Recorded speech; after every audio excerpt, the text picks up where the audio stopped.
There are no limits to who we are. There are no limits to what we can become. There's absolutely no limits to what we can do. And this is how our life is. And in embodying that and embracing that, this is how our life outpictures. For life itself is limitless, and when we truly become consciously aware of this infinite life, and we realize that there is only one life, there's only one thing happening, then in doing so, we are waking up to the interconnectedness of all of life, and we realize our kinship with all life. And by doing that, in this sense, we really raise ourselves up, we raise one another up, and we actually raise all of life itself up. So today we're talking about that there are no limits. There are no limits to this life. It goes beyond anything that we can comprehend. And we begin with the theme for this Sunday, same theme that over 120 of our centers are taking up. And that is, it's an Ernest Holmes quote, but it's from what we believe. One of the tenets from what we believe. We believe in the manifest universe, that this manifest universe is the body of God. So science of mind is perhaps a unique spirituality in that we see and we understand the physical universe. We see it and we understand this physical universe to be the outpicturing of this divine reality. And it is a necessary part of the way that the one expresses and experiences itself.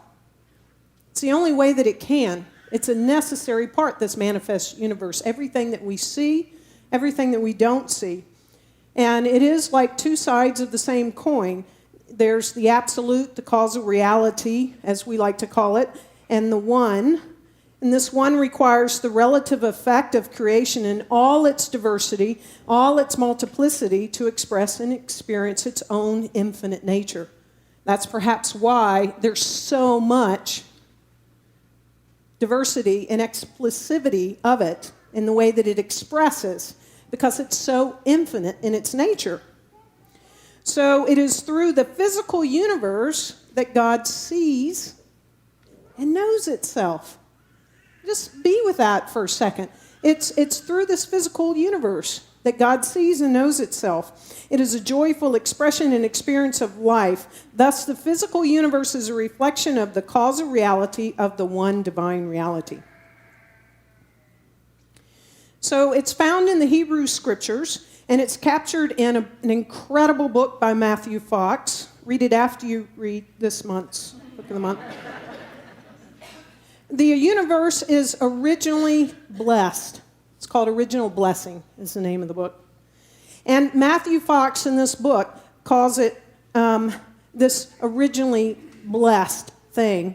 It comes from this term that we're going to explore today, Pantheism. Willie's talking about all the words I'm using today. She's having a lot of fun. Watch her, not me, if you want. Just so you know.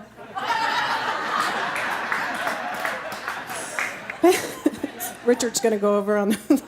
Okay, so panentheism, God within and outside of creation. Panentheism is a belief similar to pantheism. Slow down, she said. That's right. Y'all just let Willie and I do our thing. So it's similar to pantheism, but it's different.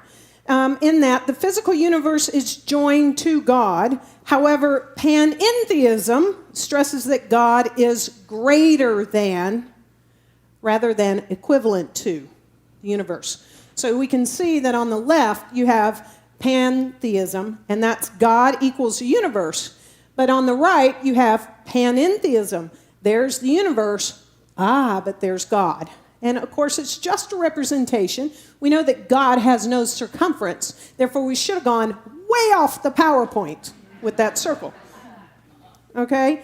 But thus, the one God is synonymous with the material universe and interpenetrates every part of nature. as in pantheism, but timelessly expands beyond itself as well. So the universe is part of God, but not all of God. We just grew our edges in our thinking and our consciousness, right? The Neoplatonism of Plotinus, in which the word itself is a god, the world itself is a god, is to some extent panentheistic. A philosophical, I'm going to have to move on. We'll do this all day. Panentheistic, a philosophical treatise have been written on it. And it's in the context of Hinduism. We find it primarily in a well-known verse called the Bhagavad Gita, right? Many North American and South American natives, religious, are panentheistic in nature, and some elements of panentheism arise from the Hasidic Judaism and the Kabbalah, some Sufi orders of Islam, and the Eastern Orthodox and Oriental Orthodox of Christianity. So we can see that panentheism is sort of that golden thread, one of the many, but it's running through many of the religions that we have throughout this planet, right? But here's the key thing. It's interesting. The word panentheism, again, which can be translated to as all in God, is not coined. It was not coined until 1828 by the German philosopher Karl Christian Friedrich Krauss. And he coined this term in an attempt to reconcile monotheism and pantheism. And this conception of God influenced New England transcendentalists such as Ralph Waldo Emerson. So here we come. Okay, so this term wasn't even coined until 1828. So it is relatively young. It is relatively new, right? So we begin to understand that panentheism, the belief that stresses God is greater than, rather than equivalent to, remember, the universe, is relatively young in its view, like the science of mind. Here is Ernest Holmes, soon after, and when it became popular, bringing forward science of mind. So it's very young. This means that all creation, all life, and all beings, whether plant, animal, or human, rock, mineral, we could go on, are part of the whole body of God. Ernest Holmes tells us that the entire manifestation of spirit, both visible and invisible, is the body of God. There is one body of the universe. Within this one body is included all lesser bodies. Now that's not greater than and like I'm better, you're less. It's just the micros, right? All these lesser bodies. Every part of creation is a vehicle for the infinite one to experience itself. No life or being is left out. No. It's all inclusive. So no life or being is less important or less significant, right? Imagine if there were only tulips in our garden. If we just had tulips, just, you have the most beautiful garden. You could plant it anywhere or any place in the universe, and you can only have tulips. That's it. Nothing but. In fact, red tulips, let's say. You must always see red. Well, in life itself, this could not express all the ways that life could be itself as a flower. It can't express its flowerness, let's say. So flower as God, right, doesn't just show up one way. It's a multitude, as it is, the irises, the pansies, wisteria. If you haven't driven on any of the interstates right now, just drive out and see the bluebonnets and everything that's going on. It's happening everywhere, right? So now multiplicity by all the countless types of plants, then add, now that you've got just flowers, add now animals, insects, 7 billion humans, right? Or give or take a few. And then add the minerals and planets and even space. Still, this is not enough to fully express every bit of the infinite. See, it goes beyond the body, the physicalness of God. It goes beyond the universe. Each one unique and precious and so necessary to the whole, these individualized expression of this one body of God. So a new paradigm has emerged, and it's recently emerged, and it's all corroborating every bit of this, right? It's a convergence of insights from modern science and the world's spiritual tradition. We keep seeing the gap between science and spirituality. It keeps coming closer and closer and closer, right? So Dwayne Elgin, a beautiful piece called The Living Universe. I invite you to Google that and look it up. I'm pulling from it this morning. He says, at the heart of the new paradigm is a startling idea that our cosmos is not a fragmented and lifeless machine, something that we actually believed for centuries, but is instead a unified and living organism. Although it is new for our times, the idea that the universe is alive is an ancient one. So more than 2,000 years ago, Plato described, any Plato fans in here? Yes, nice. Not Play-Doh, Plato. So Plato described the universe as one whole of wholes. And, quote, a single living creature which encompasses all the living creatures that are within it. This is Plato, over 2,000 years ago. Oh, sorry. What is unprecedented is how this notion is being informed today by both modern science and the world's diverse spiritual traditions. And so the first thing that is truly being discovered in a big way is that the cosmos is a unified system. Physicists used to view our universe as being composed of several fragments. Today, however, despite of its unimaginably vast size, the universe is increasingly regarded as one single functioning system. Because other galaxies are millions and millions of light years away, they appear so remote in space and time, they appear to be separate from our own. But now we know that these galaxies that are millions of miles away, actually, we have trillions of them. Right? It just keeps getting bigger. And to conceive that. And so, yet scientific experiments, although they're millions of miles away, scientific experiments show that things that seem to be separate are actually connected in fundamental ways that transcend the limitations of ordinary space and time. So in our book of the month, there's this thing that we talk about sometimes. It's in quantum physics, and it's known as non-locality. I also invite you to look and learn about that a little bit. So it's described, he describes it as non-locality, and it is the most stunning insights from modern science.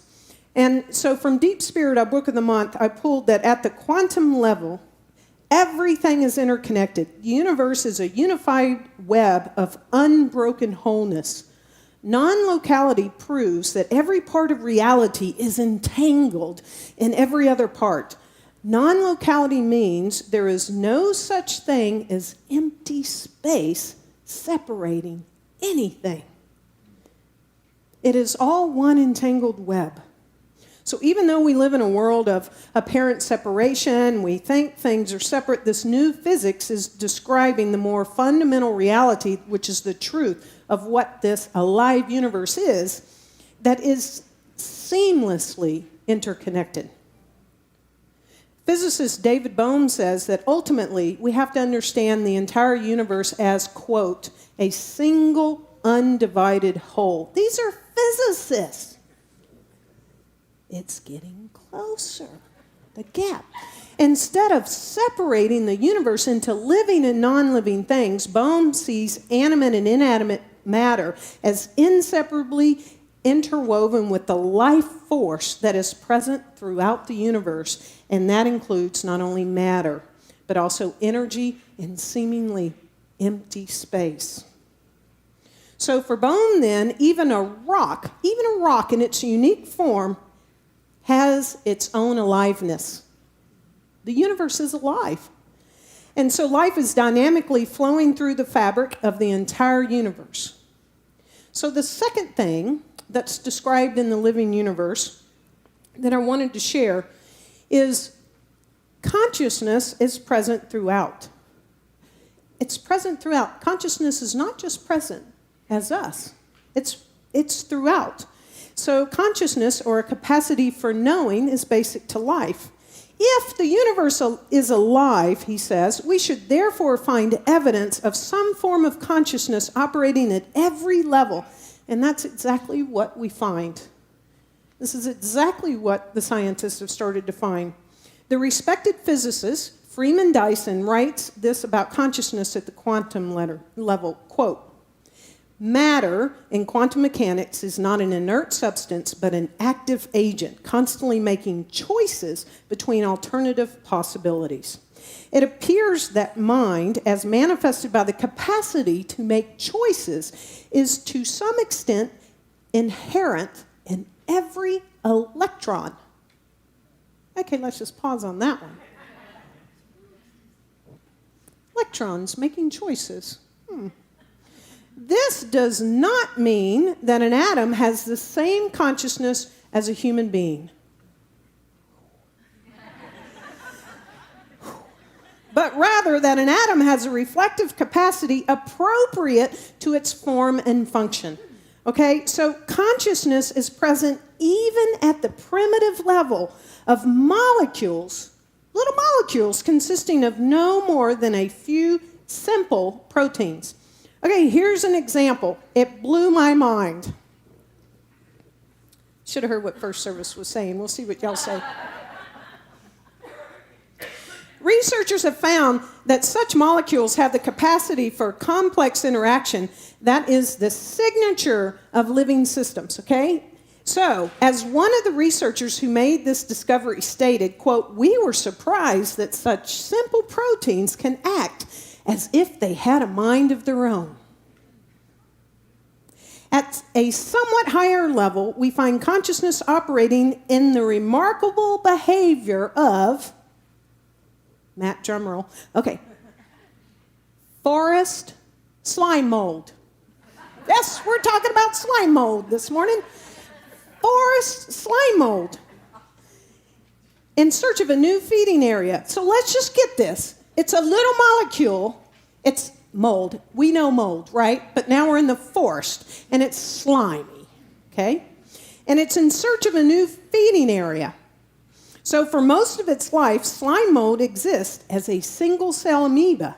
When it needs food, however, it can transform itself into a much larger entity with new capacities. Individual amoebas send out signals to others nearby until thousands assemble. Slime mold, folks. When they reach a critical mass, they organize themselves without the aid of any apparent leader. They're sounding pretty smart to me right now. Into an organism that can move across the forest floor. Upon reaching a better feeding area, they release spores from which new amoebas are formed. Thus, under conditions of great stress, that was not lost on me, the forest slime mold is able to mobilize a capacity for collective consciousness and action so as to ensure its own survival. I'm thinking about getting T-shirts made that say, we are a forest slime mold. Think about this.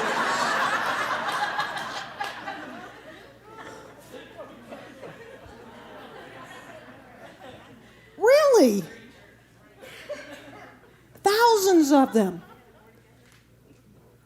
And they move to a better, really, it is really good.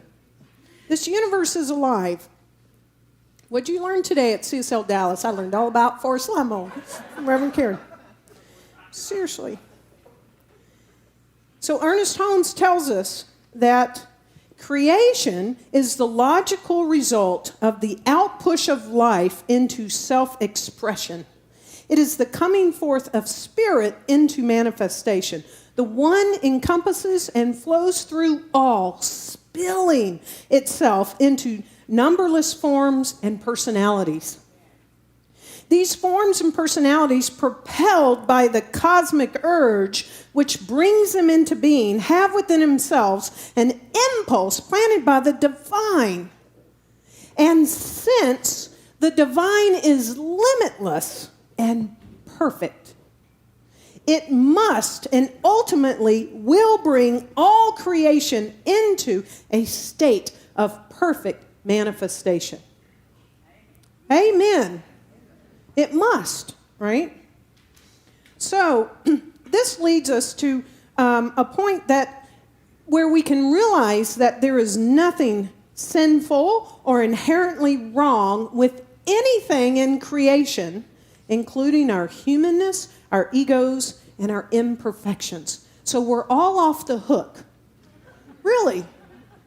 We are perfect in our imperfections. We do not seek to transcend in our philosophy or leave behind or in some way distance ourselves from the physical plane. We do not. We embrace this, right? Rather than seek to leave earth for heaven, we are seeking to experience and express heaven on earth. Remember, we are the body, the manifestation of God. Sri Aurobindo states that creation is for the delight of God. Think about this delight of God. Are we delighting in creation? Are we in our lives right now delighting in creation? Well, we could look at it this way. Are we endlessly polluting our earth? Are we delighting in creation? Do we lack concern for the extinction of species? It's an alive universe. It's all interconnected. Or are we sort of heedless in playing our part and contributing to climate change? Do we deny climate change? You know, how are we delighting in creation? We could look at it this way as well. Are we delighting in creation in the joy of sensual pleasures? Who had ice cream? No, I'm kidding. Y'all all get to, in the joy of sensual pleasures. Are we delighting in creation by being in the beauty of nature as much as possible? Do we love our pets as much as possible? Do we care for our own bodies and delight in that creation? How many of us really delight in this creation? This body of God. Ernest Holmes tells us that each person is an individualized center of God-conscious life, a point.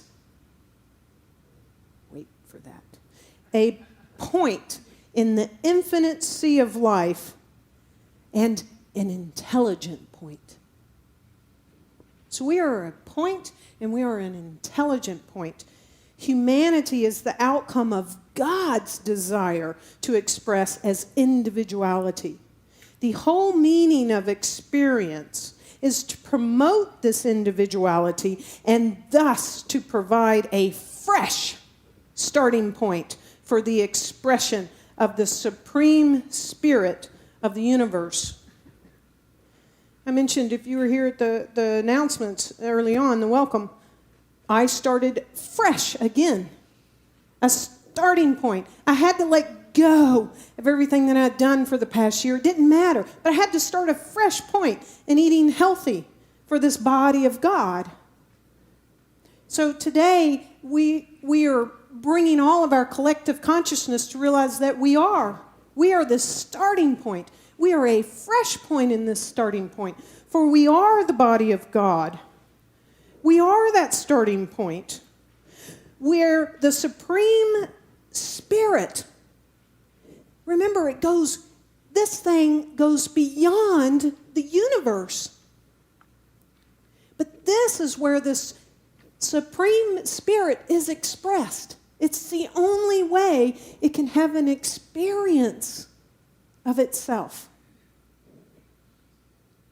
And we are here to delight in its creation, all the infinite and multitude and the diversity of this body of God. And we are called to care for all of its creation, for we are in kinship with all of life.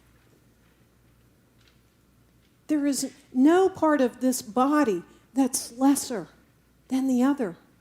We would not think that the pinky is not as worthy as the thumb or the index or the big toe. It all makes up this exquisite, beautiful expression of this macro body of the body of God, as well as the macro of the body of God. So one might extrapolate that in science of mind, our philosophy, our teaching definitely supports the care and concern for the earth and for all beings, right? All of its inhabitants. And we are following what Jesus taught when he said, "What you do to the least of these, you do to me. What we do to thee, we do to me." So since it's all one part of the one, the wholeness that is God, whatever we do to creation, to life, to other beings, we really, ultimately, without question, are doing to ourselves. And so, as we take up this theme of kinship with all of life, and as Andrew comes forward,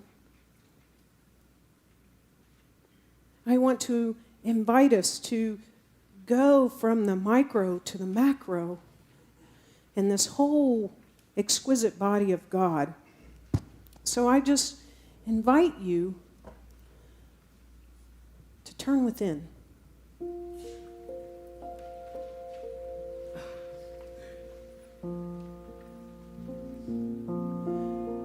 Turn within